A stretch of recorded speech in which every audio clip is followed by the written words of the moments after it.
একদিকে ঢাকা, যেটিকে দক্ষিণ এশিয়ার অন্যতম দ্রুত বর্ধনশীল বিজনেস হাব বলা হয়, অপরদিকে দিল্লি, ভারতের অর্থনীতির কেন্দ্রবিন্দু। আসসালামু আলাইকুম দর্শক, আশা করি সবাই ভালো আছেন। আজকে একটি গুরুত্বপূর্ণ প্রতিবেদন নিয়ে আপনাদের সামনে হাজির হলাম। আজকের এই প্রতিবেদনে আমরা তুলনা করব দক্ষিণ এশিয়ার অন্যতম শক্তিশালী বিজনেস হাব ঢাকার সাথে দক্ষিণ এশিয়ার আরেক অন্যতম শক্তিশালী বিজনেস হাব দিল্লি। কে হবে বিজয়ী, কে বেশি শক্তিশালী? চলুন এই ব্যাপারে বিস্তারিত আলোচনা শুরু করা যাক। আমরা যদি ঢাকার কথা বলি, এটি শুধু বাংলাদেশের নয়, এটি এশিয়ার অন্যতম প্রধান বিজনেস কেন্দ্র। Garments, IT service, electronics industry, furniture industry এবং ফার্মাসিউটিক্যাল ইন্ডাস্ট্রি সব কিছুতে যেন ঢাকার উন্নয়ন, ঢাকার বিজয় দেখে বিশ্বের অন্যতম গণমাধ্যমগুলো ঢাকাকে নিয়ে সংবাদ প্রচার করছে।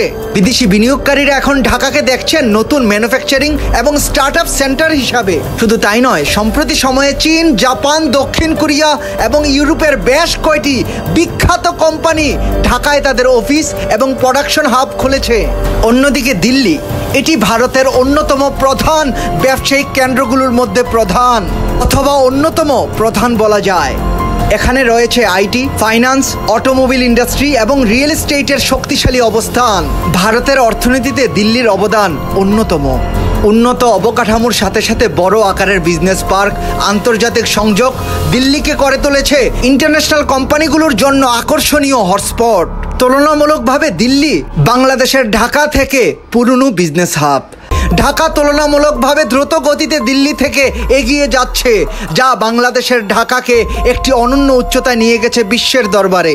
বিশ্ব ঢাকাকে দেখছে বিশ্বের অন্যতম শক্তিশালী বিজনেস হাব হিসাবে।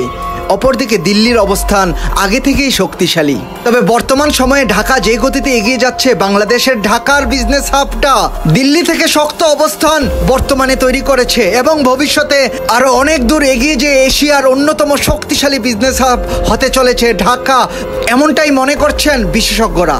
দর্শক, আজকের এই প্রতিবেদনটি সম্পর্কে আপনি আপনার মূল্যবান মতামত কমেন্ট করে আমাদেরকে জানিয়ে দিন। এরকম আরো ভালো ভিডিও নিয়মিত পেতে আমাদের চ্যানেলটিকে সাবস্ক্রাইব করুন। ভিডিওটি ভালো লাগলে লাইক করুন এবং আপনার পছন্দের মানুষের সাথে এই ভিডিওটি শেয়ার করুন। আজকের মতো এতটুকুই থাক। আল্লাহ হাফেজ।